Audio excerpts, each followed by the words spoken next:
की जिथं माझा पुतळा जाळला तिथं मी येऊन चहा घेणार, ते फक्त चहा घेण्यासाठी आले नव्हते, तर हातामध्ये लाठ्या काठ्या घेऊन आले त्यांचे कार्यकर्ते, दंगल घडवण्याच्या प्रयत्नामध्ये होते। चपल्या नाहीत पडणार तर मग काय फुलांचे हार पडणार? चपल्यांचा मार त्यांना मिळाला, प्रसाद मिळाला की जरांगेचा गणपती आम्ही वाटेतच विसर्जन करू, म्हणजे मराठ्यांची वाट आम्ही आडू, अशा प्रकारचं विधान करून मराठा ओबीसी वाद लावण्याचं काम लक्ष्मण हक्केचा रिमोट कुणाकडे आहे? स्वतःच्या हक्कासाठी जर शांततेमध्ये आंदोलन करणार असेल तर मैदान मिळायला काय अडचण आहे? म्हणजे या मैदान न मिळवण्यासाठी कोणती यंत्रणा काम करते याचा देखील विचार व्हायला हवा। मित्रहो नमस्कार। गेल्या अनेक दिवसांपासून मराठा संघर्षयोद्धे मनोज जरांगे पाटील यांच्या नेतृत्वाखाली 29 ऑगस्ट रोजी होणारं मुंबईतल्या आंदोलनाची आणि मोर्चाची प्रचंड जोरदार सगळीकडे चर्चा असताना, प्रचंड मोठं नियोजन असताना, या नियोजनामध्ये मुद्दामहून आडकाठी आणण्याचा प्रयत्न करणारं एक नाव म्हणजे लक्ष्मण हके। स्वतःला ओबीसी नेते समजणारे, स्वतःला प्राध्यापक समजणारे लक्ष्मण हके एड्यासारखं का वागतात हा आजच्या व्हिडिओचा प्रश्न आहे। कालच गेवराईमधलं प्रकरण पाहिलं तर गेवराईचे आमदार विजयसिंह पंडित यांना आव्हान देण्याचं काम हकेंनी केलं। त्यामध्ये एक षडयंत्र होतं, ते म्हणजे दंगल घडवून आणण्याचं। कारण एका फेसबुक पोस्टच्या माध्यमातून त्यांनी आव्हान केलं की जिथं माझा पुतळा जाळला तिथं मी येऊन चहा घेणार, ते फक्त चहा घेण्यासाठी आले नव्हते, तर हातामध्ये लाठ्या काठ्या घेऊन आले त्यांचे कार्यकर्ते, दंगल घडवण्याच्या प्रयत्नामध्ये होते, जेणेकरून मुंबईच्या मोर्चामध्ये गालबोट लागावं, मुंबईच्या मोर्चाच्या नियोजनावरती गालबोट लागावं, यासाठी हे छुपं राजकारण करण्याचं काम हके करतायत। लक्ष्मण हकेंना मला सांगायचंय, स्वतःच्या जातीसाठी यांना काहीच करणं झालं नाही, परंतु दुसरे समाजासाठी लढत असताना त्यांच्यामध्ये मांजरांसारखा आणि कुत्र्यांसारखा येणारे हके यांना विजयसिंह पंडित यांनी सांगितलं। विजयसिंह पंडित म्हणाले की लक्ष्मण हके म्हणजे स्ट्रीट डॉग आहेत, म्हणजे कुत्र्याची उपमा हक्यांना मिळाली। हक्यांना मला सांगायचंय, कुत्रा सुद्धा इमानदार प्राणी आहे। खरं तर गेवराईमध्ये जाऊन विजयसिंह पंडितांना आव्हान देणं म्हणजे तिथल्या मराठ्यांची डोकी भडकवण्याचं काम लक्ष्मण हकेंनी केलेलं आहे। जे आपल्याला सोसत नाही ते माणसानं करू नये।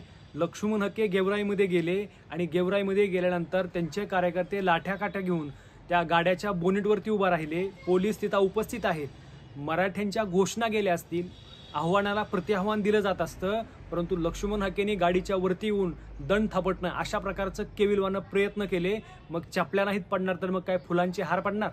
चपल्यांचा मार त्यांना मिळाला, प्रसाद मिळाला, तिथून ते पळून गेले। म्हणजे एखाद्या गावामध्ये जाऊन तिथल्या प्रस्थापितांच्या विरोधामध्ये चुकीच्या गोष्टी करत असाल तर तुम्हाला माणसं माफ कशी करतील? गेल्या 2-3 दिवसापासूनची लक्ष्मण हके यांची जर विधानं आपण पाहिली तर ते अतिशय स्फोटक आहेत, वादग्रस्त आहेत।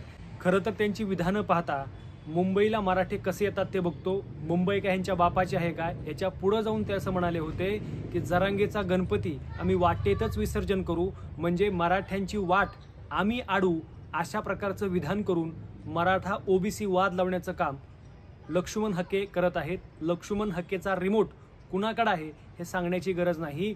लक्ष्मण हकेला कुठून स्क्रिप्ट येते, जिथून स्क्रिप्ट यायची आहे तिथून येऊ, रिमोट जिथून त्याला चावी मिळते तिथून त्याला मिळावी, परंतु इथून पुढं लक्ष्मण हकेंनी भान ठेवून वागावं, भान ठेवून बोलावं।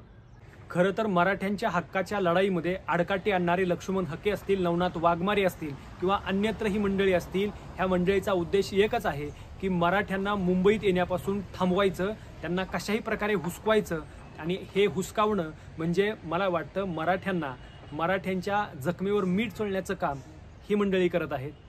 खरं तर दुसरा एक चुकीचा अजेंडा प्रसारमाध्यमांच्या मातून आणि फेक सोशल मीडियाच्या माध्यमातून पसरवला गेला की मनोज जरांगे पाटलांनी देवेंद्र फडणवीसांना आईवर शिवी दिली। अत्यंत चुकीचं विधान आहे।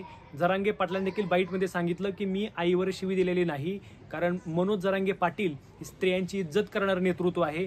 ह्या माईचं ते मराठवाड्यामध्ये ही शिवी नाही, तर बोलता बोलता अशी वाक्य वापरली जातात, ती शिवी नाही।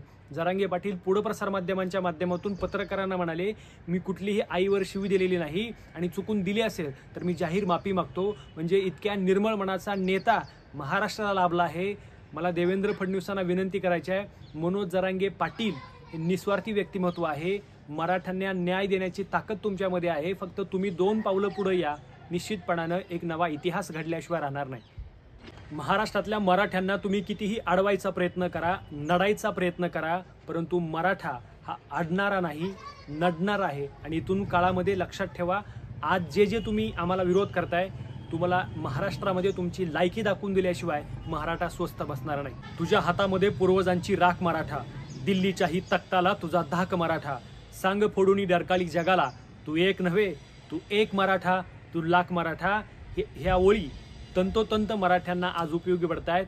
आज गावागावातला मराठा जागा झाला आहे आणि तो आपल्या हक्कासाठी, आपल्या न्याय्य मागण्यांसाठी मुंबई गाठतो आहे. मला न्यायालयाला ही विनंती करायची आहे, एखादा समाज स्वतःच्या हक्कासाठी जर शांततेमध्ये आंदोलन करणार असेल तर मैदान मिळायला काय अडचण आहे. म्हणजे या मैदान न मिळवण्यासाठी कोणती यंत्रणा काम करते याचा देखील विचार व्हायला हवा. न्यायालयानं सांगितलं की मैदान मिळणार नाही, परंतु न्यायालयापर्यंत अशा चुकीच्या घटना गेलेल्या आहेत. असे कोण आहेत पडद्यामागं काम करणारी मंडळी, ते देखील समोर येणं गरजेचं आहे. मित्रांनो, याबद्दल तुम्हाला काय वाटतं? तुमच्या प्रतिक्रिया देखील कमेंटमध्ये नक्की नोंदवा. आणि हो, तुम्ही जर या चॅनलवर नवीन असाल तर आमचा हा चॅनल नक्की सबस्क्राईब करा. धन्यवाद.